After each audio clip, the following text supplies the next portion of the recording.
Wiki hii nitawasimulia vingi ambavyo mjawahi kuvisikia. Nitawasimulia kati ya yale mapambano bora ya Mike Tyson aliyowahi kupambana kwa nguvu nyingi na akashinda pia. Hili pambano Mike Tyson hatolisahau kwenye maisha yake. Alipambana mwaka 1996. Alikuwa yeye na Frank Bruno. Nitawasimulia.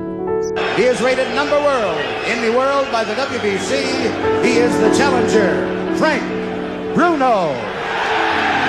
He is the undisputed heavyweight champion of the world, Iron Mike Tyson. As a lion going.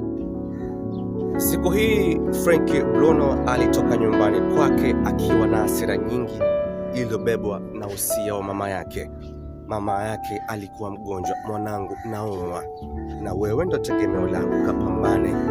Wadhamini wameweka dau kubwa kwelikweli, wakijua kabisa Bruno ana nguvu nyingi na Tyson ni mbabe wa miaka mingi. Wadhamini wakaweka dau kubwa ili Tyson wamkomoe. Tyson hatolisahau pambano hili.